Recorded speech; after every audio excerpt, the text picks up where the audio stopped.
Ladies and gentlemen, thank you for coming.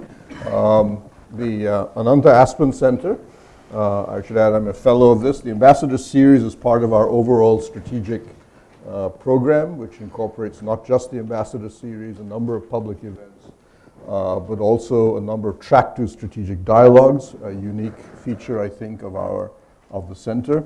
And we do that in a number of countries, the United States, Japan, China, and so on. We also do an Aspen Leadership Program, which is for both executives, but runs all the way down to the high school students. If any of you have budding, brilliant high school kids or teenagers in your families, you may want to consider our leadership training program. Andre is already a leader. Andre, his name is very long, and it's because he's 7 feet tall. And so I will not too much introduction on this, but I think what I want to mention about this is when you say beyond BRICS, when you talk to most Indians about Brazil, their immediate reaction is basically football. And then on foreign policy, they just say BRICS. And then after that, they kind of run out of what's happening in their mind about Brazil. So one of the things that we have now, because President Bolsonaro will be, I believe, the third Brazilian president to become Republic Day guest in India, is a chance to see how and where we can take this relationship beyond this, beyond just Pele and the BRICS. So without further ado, Andre, I'm going to ask you to please go ahead and give. Thank you. Thank you very much, Pramit. First of all, I want to thank the invitation, and I want to thank you all for being here. Ambassador Rasgotra is a very special friend, and it's a great honor to have you, and your presence symbolizes this interest that India has regarding my country. I'm going to make a relatively quick presentation so that we can have questions and we can interact a little.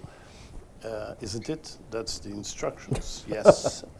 From the President Bolsonaro. Diplomats follow instructions. So, and I'm going to maybe raise some issues and be a bit of a little provocation of some issues that maybe we can talk about before this trip.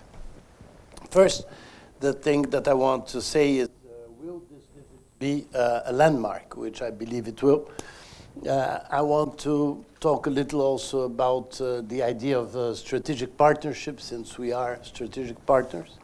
Then I want to cover very quickly some areas in which we're going to give special attention, and that I really believe can make our countries got closer together. And then a few comments in conclusion, and then you will strengthen the provocative side of the afternoon. Yeah. So, why I'm convinced that this is going to be really a landmark visit? There are many elements. I think one of them is a very practical one, but very important. It's the beginning of two mandates. So on both cases, the President and the Prime Minister are starting a strong mandate, and I believe that they can do the follow-up of the visit. Sometimes we all know that we have visits that have some kind of impact, we sign some documents, and then there is no follow-up. I think that there is a predisposition, a positive predisposition for follow-up, which I think is very important.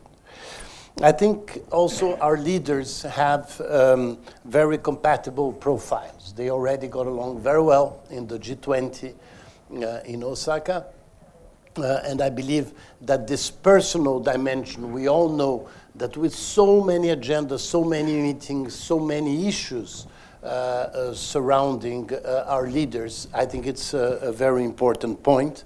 And in this trip, there will be many occasions in which they can talk to each other because the agenda is really very intense, I have to say, because there will be the state visit and there will be also the Republic Day. So the other is two leaders that are openly pro-business. This is relatively surprising in both countries, let's say, because both our countries, after the war, there was a very strong tendency to believe that the state had to drive the development of our countries, et cetera, et cetera, et cetera. And so I think this will be quite interesting to see some of the two of the countries that are considered more protectionist, more difficult, et cetera, getting together and showing they want to be pro-business. The other good news that was confirmed in recent days is that we are going to have a very large and important delegation of ministers in many areas, which somehow it's the answer that Brazil is giving to the honor of being invited to the Republic Day. So it was not interpreted lightly in Brasilia, and I think this is also a very good sign that we're going to have this very strong delegation. Then I think also there are the economic and political uncertainties that are surrounding all of us, and that I believe make two countries that are very distant one from each other geographically, but that believe strongly in democracy, believe strongly in some very important principles, that these uncertainties in other places should also get us more close together. I think also an important issue for diplomats is the things that don't happen. The diplomats not only try to advance some agendas, but they have to control also some crises or some possibilities of crisis.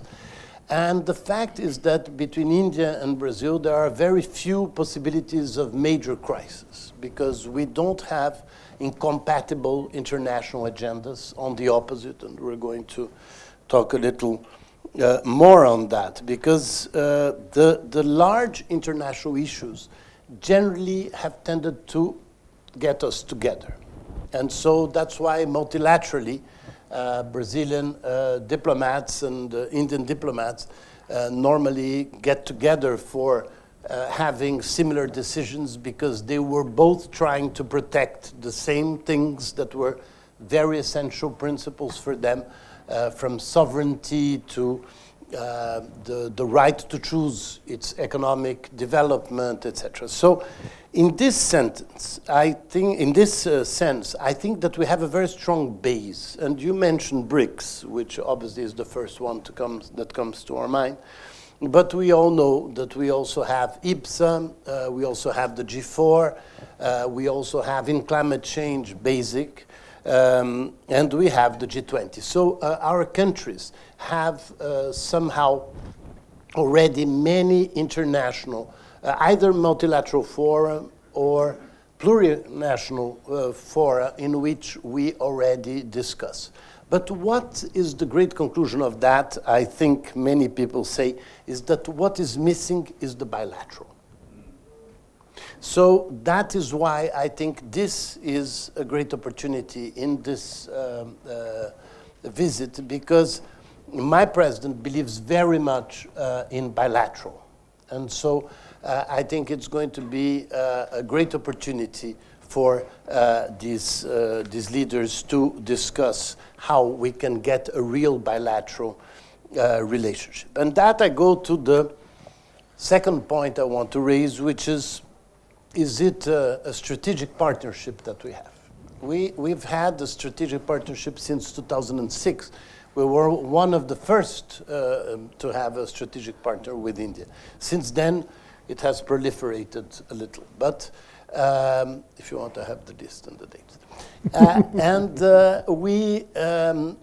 we have to give a substance to this. The strategic partnership has to be tangible for all the actors that surround us, from business to investors, etc. And in fact, I think that once we decide to get a really strong bilateral relationship, we have to remember that the closer you get, the more issues you have. I remember sometime an American Secretary of Trade who used to say that the country with which the US had more difficulty in trade was with Canada. And that was perfectly logical because it was the country with which they have more trade. So the closer we get, the more some new issues are going to appear. Some new issues are going to somehow challenge this theoretical friendship that we like to promote. No? So this is going to bring some positive new dimensions, but this is also going to make us discover that in some areas that we didn't know, we didn't have such a good understanding. So I want to comment on some things that get us together and don't get us together, because as a diplomat, normally we have to say the things that put us together, but the fact is that you all know the obvious things from democracy, the size, the developing countries, etc., etc. But I think that I'm going to give the positive ones. If not, you're going to say I only gave the negative ones. But the positive one, apart from democracy, all that, we have both countries are proud to be multicultural, multi-religion. But our countries at the same time are famous for their inequalities. Both of us immediately foreigners say, but your country is so unequal, etc. Then we have this incredible democracies somehow that although many may criticize, there is no doubt that our country's commitment to that is very strong. I think that, like it or not, both our countries have a reputation of reliability in international fora, in international negotiations. But then, as I mentioned before, we're both famous for having some of the most closed economies and for having created the same circumstance, which is by having a closed economy and not being socialist economies, we created large groups that have a very strong impact on the government, that lobby the government, and etc. So I'm not describing India, I'm describing Brazil. And both our countries also are famous for being a bit difficult for foreign investment. I know that you're going up in the list. No, you're very, I think you're number 63 now as ease of doing business. We're still at 124. So we are maintaining our reputation much better than you. But we have to remember the things also that separate us. So I think that an enormous difference of the rest of the world that we have is that Brazil doesn't leave any real immediate threat. India does. So this is something that obviously puts security issues, terrorism, all these issues for Brazil are much more distant issues than for you Indians. Another is that we have a historic balance in relation with our neighbors. As you probably know, we have 10 neighbors, and we have no border issue with any of them. And all of them solved essentially through diplomacy in the beginning of the 20th century, mostly by one foreign minister who, maybe some people will say that I exaggerate because I'm a career diplomat, but if there is someone close to a national hero in Brazil, it is that foreign minister, because he succeeded to solve these major issues we had with neighbors in the early 20th century, as I said. So many people like to say in Brazil, Brazil is the child of diplomacy, because our territory, etc., all this was the result of negotiations. So another enormous difference we have is that we don't have the potential to grow the way you have. So you're going to be the only economy that can reach 10 trillion one day, that will reach 5 trillion, as has been discussed lately. we have a very different circumstance. We have already grown considerably in recent years, and we are not going to have a population growth that is significant. On the opposite, we have 210 million people at the moment. In any other audience, when I say 210, everybody thinks, wow, that's a lot. I know that for Indians it looks very modest, but anyway. Yeah. But we have some structural differences that are very important compared to India. One of them, I always mention because it strikes me very much, is the fact that Brazil is more than 83% urban. And India is still a country that is almost 70% not urban. So this makes a completely different circumstance, because we somehow already had the explosion of our cities with the unfortunately famous consequence of violence in our cities. But let's say that we are entering another phase, a phase that you have not gone through completely yet, although you have more than 40 cities of more than 1 million inhabitants. No? The other is that we have around 9,000 as per capita income, so we also have, I think, some significant progress in this area. And the other is that we have an incredible potential to grow as a food producer, as an energy producer, as a mining producer, or basically as an anything producer. And this is, I believe, something that is very important for our relation with India. So, in that context, I would like to mention 4 areas in which we are working very hard together, and that I believe will be particularly important during the visit. One, I have to say, is technology and this new economy. I believe that the dynamism of our population, maybe some authors believe that it is very much inspired by the difficulty of doing business in our countries, by the difficulty of all the obstacles that some governments have given. The fact is that our businessmen are very bright, are very courageous, are very original, and this, I think, gets us very strongly together. And in this new economy, there are much less obstacles than in the traditional economy where things were more controlled. So we have been trying to do as many meetings as possible between startups, agri-techs, fintechs, between our countries, because it is very impressive how these areas have been progressing. And although India is much more famous than Brazil, I want to comment that last year Brazil was the 3rd largest country in the world with new unicorns, more than India, which is something that is not so known, but I think it's an important symbol of this new economy in which I believe we can work together.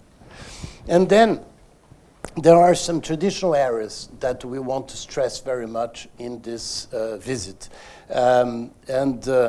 It will be very much reflected in the day that we're going to organize, the Brazil-India Business Day. And it's energy, it's food, it's trade, and defense.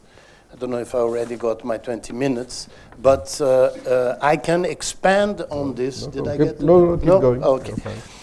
I would like to expand on these, because I think these are areas that we know we have, we can work together, but not necessarily how much. In energy, I think that Brazil has changed completely its status from the Brazil of the 1970s. I think the last news about energy that surprised the Indians was when we created our bioethanol program in the 70s. And why did we create that? Because with India, I think India and Brazil were the 2 countries that most suffered the 1973 oil embargo. Japan also, but they were already very rich. But we were not very rich in 73, and we both suffered enormously because both of us didn't have oil. And one of the roads that Brazil chose was to invest heavily in ethanol. First, very subsidized, and little by little, technologically more advanced and more productive. And now our ethanol program has zero subsidy, is highly effective. We have a mix of 27% ethanol in gasoline, and I want to tell you, although you surpassed us in car production, until recently we were building more cars than you. We built like 2.8 million cars a year, and of those 2.8, 95% of these cars are flex fuel, which is Brazilian technology that you can put whatever you want, either 100% ethanol, 50%, whatever you want, you put in the gasoline.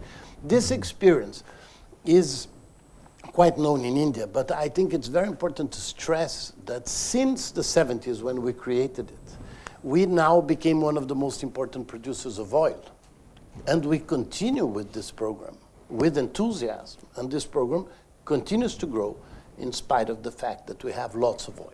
But the fact that we have lots of oil, I think, is one of the most interesting aspects that we can explore between our two countries. First, because it's already the #1 product that Brazil exports to India is crude oil, but also because we are going to become probably the 5th largest producer of oil in the world. And we believe that a partnership with India, be it in investment in infrastructure or being as a major source of oil for India, reliable, democratic, etc. country, a bit far, but the transportation is compensated by everything else. I believe that this could be a very important dimension. In energy, we are also, as you know, very strong in other technologies, being hydro, being wind. You have to tell us a lot about solar, but it's not lack of sun that we have in Brazil, but our program is still not very advanced. But we have probably today the cheapest wind energy in the world. And I think this is our experience with wind energy is very important. And we even have a Brazilian company here in India producing different electric components and big machines. And one of them, they are going to build some equipment for wind energy. So in energy, I think from oil to bioethanol, to wind and to others, we have to get closer together. And I want to mention that now the biggest investor of India in Brazil is Sterlite, who won 3 auctions for distribution of energy in Brazil. That's told me they are having a great experience and that they intend to continue to invest heavily in this area. In food, there is a very interesting point, is that India obviously consumes very different food from Brazil. I'm not going to get into details because there is a religious dimension to it, but the fact is that the great news that so many millions of Indians now can consume more, India needs protein. And protein exists, and I have to say that I learned this here because I didn't know at all, because we have a very simplistic way of seeing protein. But there is, for instance, already a movement and already a real investment in production of pulses in Brazil just for the Indian market. So we are starting to produce in Brazil some proteins that can be exported exclusively for India, even if we don't consume ourselves. But we are self-sufficient in food production, and so we have this opportunity that we can produce many things for India in this incredibly increase of income of your population. And as hundreds of millions of people integrate the consumer market, I think that we can also have a very important role in that. In trade, I want to mention the fact that we are going to sign in this meeting, in this visit, we're going to sign the first investment protection agreement that India signed since it has canceled its more than 50 investment protection agreements with other countries. Now it's signing a new model. The first one is going to be with Brazil. So I think this is quite symbolic too. But as you all know, our trade is very, very modest and can grow significantly in many areas. And obviously, when you look at the profile of our trade with India, it looks like India is the developed country and Brazil is the developing country because we only export commodities. You export much more sophisticated products. So we definitely have to try to give a new dynamism to this trade. And that's why I'm very happy that we have more than 50 significant businessmen that will be coming for the trip. Finally, a new area in which we're going to have the first meeting ever between businesses in the area of defense. Defense industry is an area that obviously India being the second largest buyer of equipment, but we also by having tradition in some areas, we're going to have very important businessmen that are going to come in this area. So, as a sum up, I just want to comment with you that we have to use to really interpret the next steps of this bilateral relationship as really something that is strategic, something that I think the pulses is a very good example. I mean, Brazil to be able to start to produce food specifically for India and just to export for India. I think that we can have many examples in this dimension. And I think that our governments have to stimulate this because the more you look into our relation, the less you can find anything that is close to a geopolitical uncomfort or any kind of challenge that would really be significant between our two countries. So as the world gets more complicated, I think that our relation will get less complicated and more stimulated. So thank you very much for your patience. So I gather when Prime Minister Modi visits Brazil, you will not be giving him a barbecue. Yeah, a traditional Brazilian way to greet yes. Very, very strong lovers of barbecue, it's true. Or the Brahma beer, which is the other thing. Brahma beer, yeah, he loves it. The most popular beer in Brazil is called Brahma. Anyway, I'll just have, the first question I have is that when you mention on the multilateral side, and I think you've done an excellent job of explaining where you see the bilateral relationship. Two of the organizations you mentioned, IBSA and BASIC, we don't hear very much about either of them. Where do you see them going? Well, I think that the IBSA is essentially, because IBSA was created before BRICS. No, it's Brazil, India, South Africa. IBSA was somehow organizing the South-South cooperation among three essential countries in three continents. And countries that have some areas highly developed and that can support not only each other, but can support third countries. So I think it's really, IBSA is the child of the ideal of South-South cooperation. BASIC is in climate change negotiations. Obviously, I'm a bit suspicious. I worked on that for many years.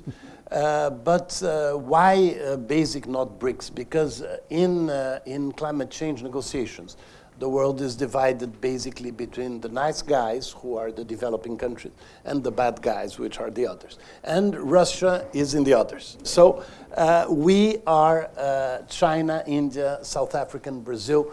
We coordinate very closely and much more than anyone imagines. I can say that the possibility of a Paris Accord was born from thinking inside of BASIC on how could we have a new step in the negotiations of climate change that could favor developing countries. So, now, if I'm correct, you have signed the International Solar Alliance, yes, but you have yet to ratify it. Do you see yes, that happening anytime soon? I think so. I think so. I think so, and I believe that this will certainly be raised by Prime Minister Modi, and I'm sure that President Bolsonaro coming back to Brazil will put this as a priority for the Congress to approve it. Now, since we have talked about climate, and I know this is something that you've had you've been chased around for the past few months, until fortunately for you, the Australians are doing an even better job of burning trees.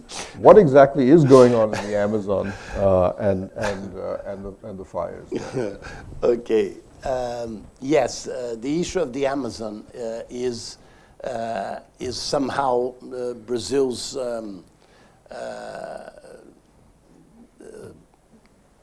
basic image. I mean, because since we are not nuclear, we don't have a nuclear arm, we don't have we don't represent any threat in any agenda. The only issue that has, let's say, an international concern about Brazil is the issue of the Amazon, and this is an old issue. And I'll try to explain to you in less than 1.5 hours now what is the situation in the Amazon. First of all, I always remind my Indian friends that preserved Amazon, the intact Amazon inside of Brazil, is larger than entire India. So we are talking about a scale that is not at all the scale that people imagine, that this is like a national park. No, it's not a national park. It's entire India untouched. So it's complex by the size, it's complex by the communication, it's complex by the cost, it's complex by the population. No. Then there are some characterizations that complicates the understanding of the issue. Many of the statistics that you see refer to what is called legal Amazon. Legal Amazon is a concept that was created in the 50s to stimulate some kinds of support of the government for farmers to go in an area that is in the south of the Amazon, and was considered Amazon because in the past we all thought that Amazon was just one thing, etc. But as we studied more about the Amazon, you have very clearly the Amazon biome, and you have other biomes, but the Amazon biome is smaller than what is called legal Amazon. So many of the statistics that are presented are covering legal Amazon, which have a very considerable part that has already been deforested many years ago, that have been already used for agriculture for many years, and so that are burned every year, as in India or in many other countries, because of traditional agriculture habits of non-very advanced agriculture. So I think that the main point that we have to keep about that, first, is the scale. Second is the fact that when Brazil started to be criticized very heavily about the Amazon in the 80s, Brazil created a very strong series of institutions and had a large number of important scientists and academics that started to work very seriously about the Amazon. Our conclusion was, if everybody is interested about the Amazon, we have to know more about the Amazon than the others. Mm-hmm. So our institutions had to be top quality, we had to have the best information, we had to have the best scientists, etc. And this, I believe, really happened in the 90s. And this is very much responsible for the lowering of the deforestation in Brazil, which was particularly significant in the years 2000. This reduction was so significant for two reasons. One of them is that strangely, even more compared to other developing countries, in the early 2000s, deforestation meant 75% of Brazilian emissions. Can you imagine? Why? Because we have a very clean energy matrix. 95% of our electricity is renewable. So our main source of emission was that. So when Brazil curbed deforestation, Brazil was the country that reduced most its emission of any other country, developed or non-developed, by far, because we reduced 80% the deforestation and 80% of 75% of our emissions. So it was an extraordinary achievement in its years. What happened in this year is that first, that you know that President Bolsonaro was associated to, let's say, less interest in this agenda than other leaders are, which, by the way, is very much, everybody's very much influenced by the United States. We passed from Obama to Trump. So there was an association that these problems had to be associated with the change of guard in Brasilia. There was a reduction in the budget of these institutions, it's true, but there was a reduction in the budget of basically most institutions. There was a reduction of budget even in the agriculture, the brilliant agriculture Embrapa that does the studies of agriculture in Brazil. They had the same reduction as some of the environmental institutions. So I think there was an immediate reaction that what happened in America, what happened in Africa, what happens now in Australia is proving that things are getting out of control for many reasons. Australia is not by lack of capacity, but it's quite complex.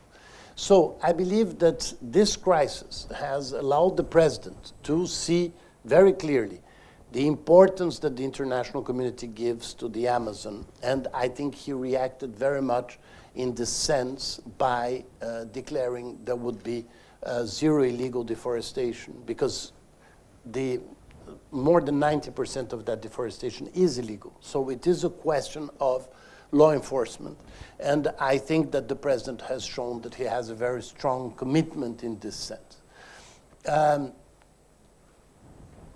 We are going to see the new statistics that will appear soon, but the fact is that this was a wake-up call somehow for many of the people of the government. You know that it's a new government. Many of these people never had important functions, and many of these people are very much linked to internal politics in Brazil, and did not imagine that this would have the dimension it had.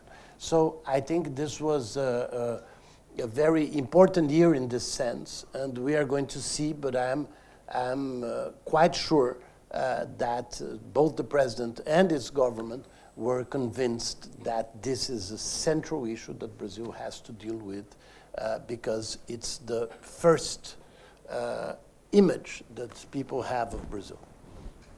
I'll just end. I think one of the things that I think the ambassador correctly reminded us of is the model that Brazil poses, offers us, as you mentioned, in healthcare, in the judicial system. It is a country that, somewhat like India, more advanced in many ways. Obviously, it's a much wealthier nation, but has gone through all of these transitions already, and is very much part of the South, even though South to South is no longer quite as exciting as it used to be. But thank you. Thank you very much, Francis. Thank you.